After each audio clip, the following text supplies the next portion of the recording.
Herzlich willkommen im Lebensforum Wohlstand aus Erfurt. Phänomen Anastasia. Geehrte Zuschauer, es geht weiter in unserer Serie mit Teil 2 von Band 4, Schöpfung. Interessante Minuten warten auf Sie. Phänomen Anastasia, Band 4, Teil 2, Schöpfung. Es geht weiter, Herr Kirsch, mit Anastasias Ahnen. Was gibt es dazu zu erzählen? Ja, Herr Mekre fragt Anastasia, wie ist das denn mit deinen persönlichen Ahnen? Haben die das dir alles erzählt? Woher weißt du das mit dieser ganzen Schöpfungsgeschichte? Und dann erzählt sie von ihren Vorfahren. Sie hat da sehr, sehr viele Informationen, die über die Zeit gerettet wurden. Und an einer Stelle schreibt sie oder sagt sie ihm, er schreibt es dann auf, nur ganz simpel: Es kam die Zeit, dass die Menschen nicht mehr paradiesisch lebten und quasi vom göttlichen Pfad abwichen, die Schöpfung angefangen haben zu zerlegen, Tiere umzubringen. Sie beschreibt an der Stelle aber nicht, was genau passiert ist. Auf jeden Fall, es gab diese Wandlung und es gab aber immer Einzelne, die dieses göttliche Wissen weitergetragen haben, auch wenn sie dann von der normalen Gesellschaft eher abgeschieden lebten. Sie wurden wohl auch verfolgt immer wieder, aber es gab immer Einzelne, die überlebt haben, und so ist dann Stück für Stück, auch wenn es immer recht knapp war, dann ihre Familie am Leben geblieben. Was ist dann die Kraft des menschlichen Tuns? Was ist da im nächsten Kapitel? Ja, es ist so, dass die Frage dann auftaucht, was ist überhaupt der Antrieb von uns? Und es ist eine ganz interessante Formulierung, die für die Menschen von damals gilt, aber auch für heute bis hin zu allen möglichen sogenannten mächtigen Menschen. Sie sagt ganz simpel: Wir alle sehnen uns nach den Gefühlen, die wir hatten, als wir noch im Paradies lebten. Das ist die Sehnsucht, was wir haben, sozusagen. Genau, wir wollen einfach, dass es uns gut geht. Wir wollen, dass es schön ist. Und ob man dann auch in ganz technische Sachen geht, dass wie auch immer die Wohnung warm ist oder so, wir haben gerne ein Klima, wo wir uns wohlfühlen. Und das sagt sie, wir mögen gerne diese Gefühle, die in unserer Erinnerung noch liegen. So wie es im Paradies mal war. Das ist also sozusagen unsere Sehnsucht, ja. Genau, genau. Und gleichzeitig erklärt sie aber auch diese technischen Sachen, beispielsweise eine technische Heizung ist eine Art Illusion an Komfort, weil man sehr, sehr viel arbeiten muss, und dieses dafür arbeiten müssen ist eben nicht das Paradiesische. Und da ist eine sehr schöne Geschichte, die immer wieder für tiefe Berührung sorgt, dass sie dann zum Thema Essensversorgung Eichhörnchen herbeiruft, die dann die Nüsse auch schälen und sie versorgt. Und sie so simpel fragt: Und was ist das für ein Apparat? Also ein göttliches Lebewesen lebt, repariert sich selbst, vermehrt sich selbst. Und da kommt der Herr Mekre schon wieder sehr ins Grübeln. Was ist denn mit den technischen Geräten? Die müssen immer wieder repariert werden und gewartet werden. Ja. Genau, und es muss auch zur Herstellung der technischen Geräte erstmal Bergbau, Erze und Energie und Umweltverschmutzung. Und das ist ein besonderes Kapitel immer wieder, dieses Thema mit den lebenden Eichhörnchen, so ganz simpel, die liefern ihr die Nüsse. Da geht es ja weiter dann mit einer Tigermahlzeit. Genau, weil das ist auch die ganz klare Frage, sie lebt da einfach in der Wildnis, von was ernährt sie sich? Und dann macht sie mal einen gedeckten Tisch, nicht wirklich, sondern auf dem Boden, so die ganze Fläche, Quadratmeter, mit verschiedensten Beeren und Früchten von Johannisbeeren, getrocknete Erdbeeren, getrocknete Pilze, sogar ein Holzkrug, das ist auch mal ein Hinweis, dass sie auch Geschirr hat, mit Milch drin. Dann fragt er, was ist das denn? Ja, Wo kommt die Milch her? Ja. Aus Nüssen, Zedernüssen. Also hier kennen wir auch Mandelmilch, aber man kann auch aus Zedernüssen Nussmilch herstellen. Und dann geht es auch zum Thema Krankheiten, weil sie sagt, wenn man sich entsprechend göttlich ernährt und göttlich verhält, zum Beispiel jetzt nicht eine Arbeit macht, die man eigentlich nicht machen will, nur um sich Essen kaufen zu können, sondern wenn man in dieser paradiesischen Schöpfung lebt und das Essen annimmt, was für einen bestimmt ist, dann braucht man die Krankheiten nicht. Da gibt es eine sehr interessante Formulierung, die heißt: Krankheit bzw. Schmerzen sind ein Gespräch von Gott mit dem Menschen. Und wenn man dann zum Beispiel die Schmerzen mit Schmerztabletten wegmacht, dann heißt das, ich will nicht hören. Ich will gar nicht lernen, will mein Leben auch nicht ändern. Ja, und Herr Meeker hat immer wieder Schmerzen und sie kann ihm die Schmerzen austreiben, will sie aber nicht mehr, weil er sich ja auch innerlich ändern sollte, damit es wirklich ursächlich behoben ist. Und dann lädt sie ihn ein, zu speisen. Und von jedem sollte er etwas essen, um dann Stück für Stück auch die Schöpfung zu erfahren. Und soweit ich mich erinnere, ernährte sich wohl 3 Tage nur von diesem Menü und danach waren sogar seine Schmerzen weg. Hat er zum Geschmack was gesagt zu der Ernährung, die ihm da geboten wurde? Also es hat ihm gut gefallen. Es ist natürlich völlig anders. Er hat auch einmal getrocknete Pilze mitgenommen aus der Taiga zu einer Leserkonferenz und es seinem Beifahrer gegeben und auch den Menschen der Leserkonferenz verteilt und hat allen gut geschmeckt. Es geht weiter dann. Können Sie die Welt verändern? Ja, das ist das Thema auch, wer wie denn die Welt verändert. Da geht es um die auch männlichen Vorfahren, die einfach die Welt auch gestalten und auch im Prinzip hin zum Thema Staatsgestaltung.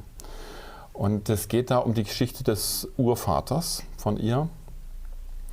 Der ist ja ein Sänger gewesen und der hat dann seiner Frau immer wieder vorgesungen, bis er eines Tages so starke Worte und Klänge, vielleicht auch Reime gefunden hat, dass quasi dieses, ich sag mal simpel, eine Art Ohrwurm, das heißt, dieses Lied hat die Frau immer gehört und sie hat sich quasi verliebt in die Geschichte dieses Liedes. Und er beschreibt es so, dass es nennt sich Elemental, also eine Art Energiewesen, was durch diese Lieder entsteht. Dann hat sich diese Frau verliebt in dieses Bild, was er geschaffen hat. Und daraufhin ist er davongezogen und hat gesagt, ich will mit dieser Kraft, die ich jetzt entwickelt habe, etwas Gutes für die Welt tun. Weil mit dieser bildschaffenden Kraft konnte ich sogar quasi die Liebe meiner Frau zu mir bezwingen. Dann kann ich damit auch was Positives schaffen, indem ich die Welt wieder in Richtung zum paradiesischen Ursprung entwickeln kann. Also es ist einerseits was Trauriges, dass quasi diese Liebesbeziehung da kaputt geht. Gleichzeitig hat er aber die Sehnsucht danach, was Gutes zu tun. Seine Frau ist gerade schwanger, das Kind ist noch nicht geboren und er zieht trotzdem davon. Wobei in dem weiteren Verlauf der Geschichte ist da noch eine Begegnung zwischen diesem Vater und dem Sohn. Es geht dann weiter mit dieser einzigartigen Kraft, was sich ja darauf... Ja, es ist dann ein direkter Bezug zu Ägypten, also viele tausende Jahre zurück.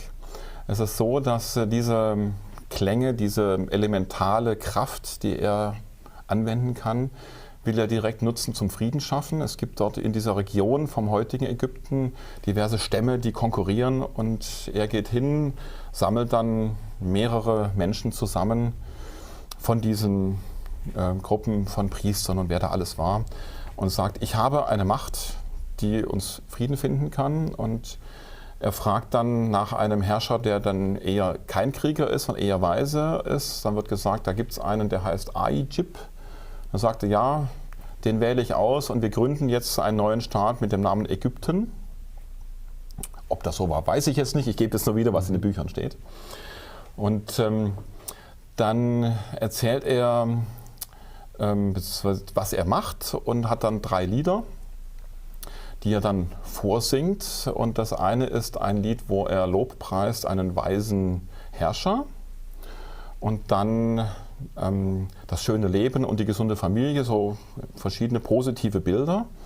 Und die entsprechenden Sänger und Dichter, die tragen das dann weiter ins Volk und dadurch entsteht dann ein Leitbild dieser Gesellschaft. Und dieser Herrscher Aijib wird mit seinem Staat Ägypten immer stärker und die anderen, denen schwächt ihre Kraft.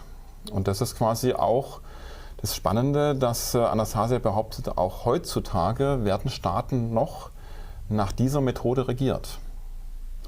Wir können es simpel sagen, wenn Wahlen sind und Wahlplakate sind, da ist dann zwar ein Gesicht, aber eigentlich wird auch ein Programm gewählt. Das heißt, es wird auch Leitbild entwickelt, es gibt Leitbildwerkstätten Und die Politiker repräsentieren dann Leitbilder. Und wenn das Volk hinter dem Leitbild steht, dann passiert was. Und wenn das Volk hinter einem verkündeten Leitbild keinen Sinn sieht, dann ist die Kraft auch schwach. Es geht dann weiter mit der Verantwortung der Väter. Ja, es ist so, dass dieser Urvater von Anastasia dann diese Priester dort ausbildet und die dann aber nach mehreren Jahren merken, sie lernen zwar, wie das geht, aber dieser eine Urvater von Anastasia kann es immer noch besser. Und sie wollen ihn herausfordern, gib uns jetzt das gesamte Wissen. Dann ist gut, und wenn nicht, sperren wir dich in den Turm und du darfst nicht mehr singen. Du kannst dann zwar zum Volk sprechen, du darfst aber nicht singen. Wenn du singst, dann kriegst du nichts mehr zu essen. Eigentlich ist es schwere Nötigung oder Erpressung so. Und dann sagt er, ich gehe den Weg 1,5, ich verrate euch's, aber ihr werdet es trotzdem nicht verstehen und ich gehe dann in den Turm. Und er sagt ganz simpel, die Lösung liegt im Ei. Aus einem Adlerei schlüpft ein Adler, aus einem Entenei eine Ente. Grob gesagt, wenn man, das ist meine Deutung, in sich das göttliche Ei, den göttlichen Funken bewusst weiß, dann kann man auch in dieser göttlichen Kraft Elementale bilden. Und wenn diese anderen Priester aber ihnen sagen, erzähle uns, wie es ist, dann erklären sie damit, sie haben ihren Ursprung und ihre Kraft vergessen. Sie wissen es gar nicht wirklich. Ja, er geht dann in den Turm, der wird eingemauert und anstatt eben zu schweigen, fängt er an zu singen, auch wenn er weiß, er kriegt nichts mehr zu essen. Und dann singt er und anstatt dem Volk, was vor dem großen Gebäude steht, zu erzählen, dass er eingemauert ist, der Freiheit beraubt, lobt er die Herrscher. Und er verkündet wunderbare Zukunft. Und die Priester denken nur, wie viele 1000 Jahre gestaltet er jetzt mit seinen Liedern? Und im Lauf dieser Lieder, mehrere Tage, ist dann ein Jüngling, der auch antwortet. Und da schält sich heraus, das ist sein Sohn. Also von der Mutter, die er damals verlassen hat. Genau, ja. Und er gibt im Prinzip dann diese Lieder auch an seinen Sohn weiter, dass er dann dieses Geschlecht weiterführen kann. Und er fragt ihn dann noch, hast du denn auch eine Liebste? Und hat er, nein, ich lebe allein im Wald. Aber dann kurz bevor dann der Alte stirbt in dem Turm, hört er, wie eine schöne Maid sich ihm anschließt. Und muss sich der Sohn dann verstecken oder kriegen die das raus, die Priester, dass das sein Sohn ist? Davon ist nichts geschrieben. Also da ist keine Bedrohung von ihm. Das geht dann einfach, er geht dann seinen Weg. So. Es geht ja dann weiter mit dem schönen Kapitel, er verherrlichte die Lebensfreude. Ja, das ist im Prinzip diese genaue Beschreibung, dass er eben nur das Positive genährt hat. Und das ist so, auch aktuell in Gehirnwissenschaften, wenn wir über das reden, was wir nicht wollen, nähren wir das, was wir nicht wollen. Wenn wir sagen, denke nicht an den Eiffelturm, man denkt an den Eiffelturm. Und so hat er es auch gemacht. Er hat seine Energie in seinen Liedern auf die Verherrlichung der Lebensfreude fokussiert und dadurch das dann genährt. Und das ist da sehr, sehr schön beschrieben in dem Kapitel. Es geht dann weiter mit der sogenannten die Geheimlehre. Was ist? Ja, das hatte ich ja gerade schon angesprochen, diesen Fachbegriff, das Elemental, das wird dann noch genauer beschrieben. Die Wissenschaft, diese Geheimlehre heißt die Wissenschaft der Entstehung der Elementale oder die elementale Bildgestaltung, kann man auch sagen. Es ist so, dass wir Menschen in Bildern denken. Man kann zwar mit Worten auch ein Bild beschreiben, aber direkt denken wir in Bildern. Und deswegen kann man auch sagen, ein Bild sagt mehr als 1000 Worte.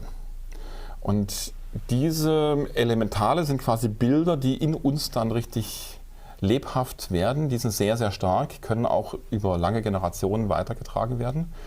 Und diese Urwissenschaft wurde von den Priestern dann allerdings geheim gehalten, vertuscht, indem sie aufgespalten haben in viele verschiedene Wissenschaften, zum Beispiel Physik und Mathematik und alle möglichen anderen Fachdisziplinen, Astronomie zum Beispiel, aber alle basieren darauf, dass man ein Bild vermitteln will. Ob das jetzt irgendwelche physikalischen Kräfteverhältnisse sind oder chemische Moleküle, immer geht es darum, man macht ein bildhaftes Modell, man erklärt Bilder, aber es wird zumindest bisher bei uns in den Schulen nicht beigebracht, was es für eine Bedeutung hat, Bilder zu vermitteln. Diese bildgestaltende Kräfte. Das ist die eigentliche Geheimlehre, die eigentliche Urwissenschaft hinter den Wissenschaften. Also sind wir eigentlich jetzt am falschen Weg, da wir die Disziplinen teilen, dass man nicht interdisziplinär arbeitet. Es gibt viele interdisziplinäre Forschung, es gibt auch viele, die sich mit Thema Bildern beschäftigen. Für mich ist es so, dass in diesem Kapitel das einfach sehr präzise, kompakt und deutlich formuliert ist, diese Bedeutung dieser bildgestaltenden Kräfte. Zum Abschluss von Teil 2 haben Sie noch ein schönes Zitat für uns? Ich habe da auch noch etwas gefunden, ja. Zum Thema auch Leitbild. Es ist ja so, es ist ein Gespräch, was in Russland stattgefunden hat, das muss man jetzt wissen. Das sagt dann die Anastasia zum Herrn Mekre: Warte noch ein wenig, dann wird in diesem Lande, also in Russland, ein solches Leitbild entstehen. Es wird allen Kriegen ein Ende bereiten und die menschlichen Träume werden in eine wunderschöne Realität münden. Zuerst in deinem Lande und dann auf der ganzen Welt. Da wollen wir mal hoffen, dass das Leitbild in Erfüllung geht. Ich bedanke mich, Herr Kirsch. Liebe Zuschauer, wir sehen uns gleich bei Teil 3.